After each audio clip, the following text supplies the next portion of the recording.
padres del Colegio Aula Viva. Hoy queremos tocar un tema interesante, un tema que algunos padres nos pidieron que podamos compartir, y es cómo se adquiere o cómo es el proceso de adquisición natural de la lectoescritura. La lectoescritura tiene varias etapas, varias hipótesis por las que el niño va pasando en su proceso de adquisición del lenguaje, de la lectura y de la escritura. Ahí está la hipótesis presilábica, la hipótesis silábica, la hipótesis silábica alfabética, la hipótesis alfabética y la hipótesis alfabética estricta. Cada una de estas etapas tiene un tiempo y tiene un proceso de desarrollo antes de llegar al proceso de adquisición de la lectoescritura con las convenciones del lenguaje, que es la etapa ortográfica. ¿Sí? Los niños inician el proceso de adquisición de la lectoescritura a muy temprana edad. Empiezan con el garabateo. Este garabateo normalmente inician desde movimientos de los hombros, grandes trazos y grandes movimientos, como vemos aquí, sin control ni dominio. Es decir, las posibilidades se extienden a todo lo que se extiende el movimiento del brazo. De a poco van ganando mayor dominio y van haciendo los movimientos desde el codo, con trazos un poco más pequeños y con mayor dominio. Todavía el dominio no es total, pero paulatinamente van ganando este dominio.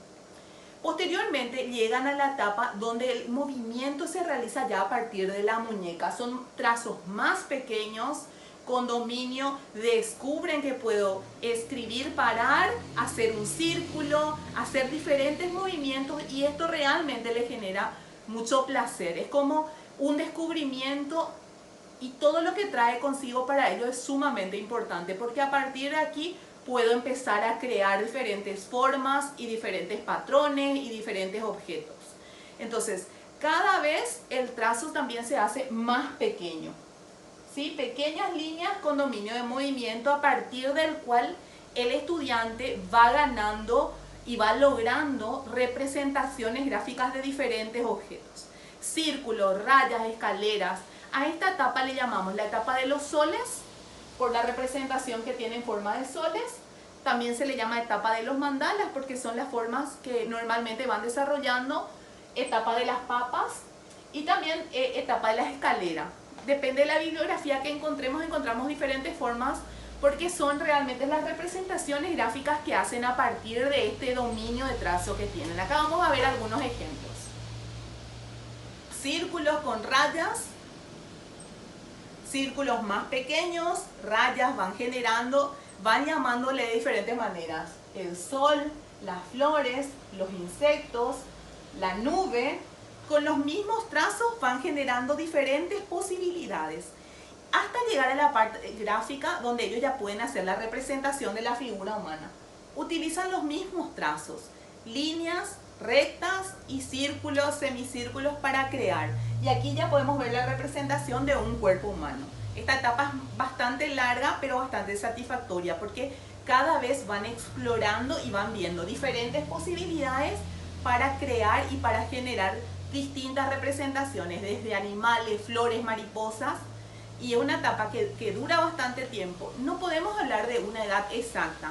Esto más o menos se va desarrollando desde el nacimiento hasta los 2-3 años de edad. Cada niño tiene su ritmo, cada niño tiene su etapa, y es por eso que es súper importante comprender y respetar.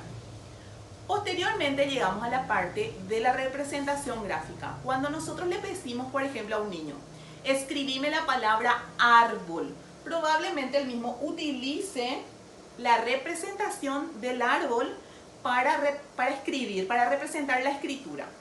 Lo mismo aquí, donde vemos manzana. Utiliza el dibujo para representar la escritura. De a poco y siempre dentro de la etapa presilábica, el niño va comenzando a distinguir lo que son dibujos, números de palabras. Es muy importante en este proceso indagar, preguntar, ¿qué dice acá? ¿Qué te parece que dice? ¿Qué es esto? ¿Te parece que es una palabra? ¿Es una letra? ¿Es un número? De esta manera también vamos acompañando un poquito el proceso de adquisición de la lectoescritura. De a poco ellos mismos van teniendo sus hipótesis y te van diciendo, ¿es una palabra o no? ¿Se puede leer o no? ¿Es una representación gráfica o es un número? En esta etapa presilábica hay hipótesis. Las hipótesis de cantidad y de variedad. En la hipótesis de cantidad, el niño piensa que las palabras tienen muchas letras. Entonces, una sola letra no representa una palabra, entonces no se puede leer. Sin embargo, si hay varias letras, entonces sí se pueden leer. De la misma manera, en la hipótesis de variedad, para poder leer tienen que haber letras diferentes, ¿sí? Entonces, en este caso, donde hay dos letras iguales, el niño, su hipótesis es que no puede leer. Sin embargo, si hay variedad de letras, la hipótesis es que esa palabra sí se puede leer. Estos son procesos internos y cognitivos que van realizando y que son súper importantes en el proceso de adquisición de la lectoescritura. Pero cada niño lo va haciendo de manera diferente y va teniendo su propia construcción y su propia hipótesis, también porque es muy importante los conocimientos previos que vaya teniendo. Llegamos después a la hipótesis silábica, que es como la primera relación entre el oral y lo escrito. Él establece que para poder leer tienen que haber letras que formen sílabas. Y es como el primer vínculo de la oralidad. Aunque no necesariamente él va a vincular la letra de manera correcta a la palabra que quiere representar. En este caso, por ejemplo, observamos unas letras en distinto orden. No tienen valor sonoro con la palabra que quieren representar, pero sin embargo utilizan varias letras para escribir la palabra. Normalmente los estudiantes, los niños van utilizando las letras que ya conocen, las letras de su nombre o las letras de las palabras con que ellos están vinculados. En esta misma hipótesis silábica utiliza las letras que conocen. Aquí podíamos ver en la palabra anterior la palabra mesa utilizando las letras que conoce. Invierte las letras que ya conoce y escribe una nueva palabra, ¿sí? Entonces acá podemos ver un ejemplo claro donde va escribiendo diferentes palabras que no tienen vínculo real para representar. Entonces vemos que utilizan las mismas letras que conocen, disponiéndolas en diferentes órdenes para representar diferentes palabras. En esta etapa silábica, posteriormente, van teniendo ya un valor de la sílaba, ¿verdad? Que es la etapa silábica. En este ejemplo podemos ver la palabra pato con el énfasis en las vocales. Quiere decir que para este niño lo que suena con más fuerza son las vocales. Entonces, pato, pato.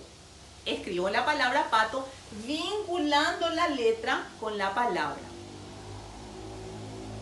También puedo utilizar la palabra pato, entonces escribo la A, pa, la O, to, y completo la palabra, porque mi hipótesis dice que tiene que tener muchas letras, entonces completo con otras letras que yo conozco para formar una nueva palabra, ¿sí?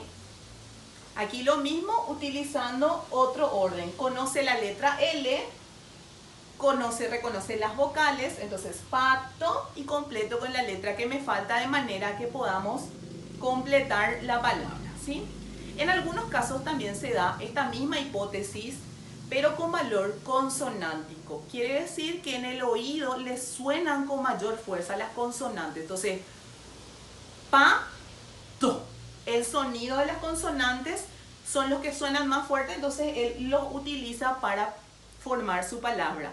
Se dan menos casos, pero se han visto casos en los que ocurre esto. Entonces aquí vemos la representación. Escribe una letra por sílaba y esta letra sí le corresponde a la palabra, ¿sí?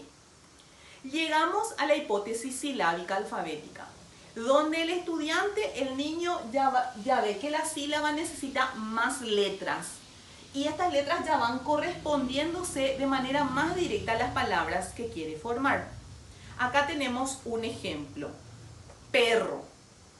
La letra P ya se corresponde con la sílaba P, entonces ya no necesita nada. Y luego completo con ro, ro. Entonces conoce la R y la O y forma la palabra perro, ¿sí? Entonces de esta manera van construyendo su proceso de aprendizaje. Aquí podemos ver otro ejemplo. Gato. Y utiliza una letra en el medio para completar la palabra que le falte. Dentro de esta etapa podemos ver la fuerza que muchas veces tienen las vocales. Entonces, vamos a cocinar. Acá podemos ver cómo las vocales cobran mucha fuerza en el proceso, ¿sí? A veces le decimos, escribime banana. Y te escriben a, banana. Y luego le digo, ahora manzana. Manzana. A. Entro en conflicto porque son dos frutas diferentes. Entonces, completa la palabra con alguna otra letra que se le ocurra que pueda ser de importancia para realmente llegar a completar la palabra manzana y banana y que sean frutas diferentes. En la hipótesis silábico-alfabético hay ya una transición porque manejan dos hipótesis. Si ven que en algunas partes se parece un poquito, es realmente porque hay dos hipótesis que están juntas. La hipótesis silábica y la hipótesis alfabética. Y de a poco van adquiriendo este proceso de convención de lo que va a ser la lectoescritura de manera oral. Pero ya es más fácil de leer. Café, mesa, pato. Quiero un caramelo. Realmente para los que estamos en educación cada vez se hace como más claro también este proceso. Lo importante es estimular el proceso de adquisición y las ganas de leer y de escribir. En la hipótesis alfabética ya las producciones se pueden leer con claridad. Aún no tienen las convenciones del lenguaje, es decir, todavía la ortografía no está involucrada de manera directa, pero ya han avanzado muy ampliamente en su proceso de adquisición de la lectoescritura. Esto se va dando ya al finalizar el preescolar. En muchos casos hay niños que realmente lo hacen muy rápido. En primer grado es donde se refuerza. Es la etapa, digamos, más divertida de este proceso también, porque van escribiendo las palabras sin utilizar las convenciones del lenguaje, pero ya logran la funcionalidad del lenguaje, que es comunicarnos, ¿sí? Llegamos a la última etapa, la etapa alfabética estricta. En la etapa alfabética estricta se empieza a consolidar en segundo, tercero, cuarto grado, y realmente creo que es una etapa que dura toda la vida. Vamos ganando convenciones del lenguaje y vamos perfeccionando el uso del lenguaje a medida que crecemos y a medida que estamos en contacto también con materiales de lectura y vinculándonos con el mismo, ¿verdad? Entonces es una etapa, yo digo, que dura todo el resto de nuestra vida una vez que nos volvemos alfabéticos. Es la etapa más larga y compleja y ya van utilizando todas las convenciones del lenguaje. Las tildes, la H, el uso de la M antes de la P, la M antes de la B, y todo lo que hace después a una escritura realmente bien lograda, ortográfica. ¿Qué es importante? ¿Qué es importante para nosotros como educadores y también para nosotros como padres de familia? En un principio aceptar las producciones de los estudiantes y los niños como vengan, como su forma de comunicar, como entendiendo que es un proceso que va a ir mejorando e interviniendo siempre de manera positiva. No centrarnos en los errores, sino centrarnos realmente en las posibilidades, porque cada error, como dice Maxwell, no es un fracaso, sino es una señal de que lo están intentando. Darle utilidad a este proceso de adquisición de la lengua, es decir, realmente por qué, para qué sirve, por qué es importante. Entonces, brindarle a los niños la posibilidad de vincularse con la utilidad. Por ejemplo, acá vemos una producción de un niño de prejardín donde ha escrito la lista del súper. Acá podemos ver claramente que él se encuentra en una hipótesis presilábica. Aún no tiene ninguna vinculación con las letras. Hace unos garabatos para representar lo que él quiso escribir. Acá tenemos la misma lista de un niño que se encuentra en una hipótesis silábica alfabética, donde ya podemos leer algunas de las producciones. Cada vez se acercan más a la convención del lenguaje. Encontrar la utilidad es siempre lo más importante, porque entonces le estimulamos. No es solo para hacer la tarea, no es solo para que nos vaya bien en el cole, sino es para qué nos es útil este lenguaje. Entonces, algunas ideas es escribir una carta a un miembro de la familia, hacer mensajes secretos para una hermana, para la mamá, para la prima, para una amiga, hacer la lista del súper, hacer una lista de deseos, de cosas que necesitamos comprar, hacer una tarjeta de cumpleaños. No importa la edad que tengan. A partir de prejardín, ellos ya pueden empezar a escribir sus listas. A partir de prejardín pueden empezar a hacer sus cartas, porque lo importante es este proceso de contacto con la lengua.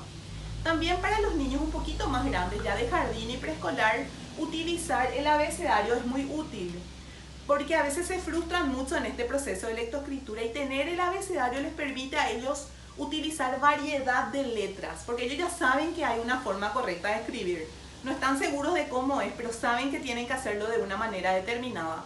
Entonces utilizar un abecedario les permite a ellos, y a veces, muchas veces te vinculan, te preguntan, quiero escribir mamá, ¿cuál es la letra? Y ahí perfectamente podemos intervenir utilizando este abecedario y mostrándoles la letra, pero sin forzarle, permitiéndole a ellos generar este espacio, y a medida que tengan curiosidad, a medida que vamos a ir también nosotros interviniendo en este proceso. También las tarjetas son muy importantes. Estas son tarjetas de donde se vincula el mismo abecedario, pero con el objeto, ¿sí? Acá tenemos otros ejemplos. Otra cosa muy importante es leer. A medida que leen van ganando confianza. Leerles nosotros y permitirles a ellos leer, porque ellos muchas veces hacen la lectura de imágenes. Entonces le ponemos en contacto con los materiales escritos. Y también valorar su producción, leer con ellos las producciones que vayan haciendo, ¿sí? Entonces, si mira, mamá, hice la lista de súper, leemos, vamos a leer juntos, porque si no nos quedamos nosotros a veces con la producción y no estamos seguros de lo que dice. Entonces leer con ellos la producción que han hecho. También recordar el sonido de las letras. A, para la M, para la P, para la B. Eso ayuda mucho a que su oído se vaya entrenando también en lo que es el proceso de adquisición de la lectoescritura, ¿sí? Explorar sus conocimientos previos. Hay veces que, por ejemplo, lo que mayormente vinculan es con su nombre. Entonces, Ana. Entonces, vincular la palabra Ana. Y cuando quiero escribir otra palabra, puedo decir naranja, como Ana. ¿Qué letra? La letra que va en el medio. Entonces podemos vincular las palabras que ya conocen, podemos escribir nombres de los miembros de la familia, entonces ellos van a ir mamá, papá, tío, perro. Entonces van a ir utilizando estas palabras para generar a partir de ahí nuevas palabras. Es súper importante explorar los conocimientos previos que ellos ya tienen. Ayudarles es estimularles, es dejarles ser, crecer, participar. Y cuando la profe nos dicen, escribo como puedo, permitirle que ellos desde sus posibilidades, con nuestra intervención, si es que nos piden, ir escribiendo de manera espontánea. Muchas veces en primer grado, jardín, la profe dice, bueno, vamos a escribir cepillo. Vos decís, ¿cómo va a escribir cepillo? Es muy pequeño, no dieron esas letras. Sino es permitirle incluso que haga la representación gráfica para poder representar la palabra cepillo. Espero que les haya gustado y que haya sido de utilidad, y nos vemos muy pronto. Muchísimas gracias a todos.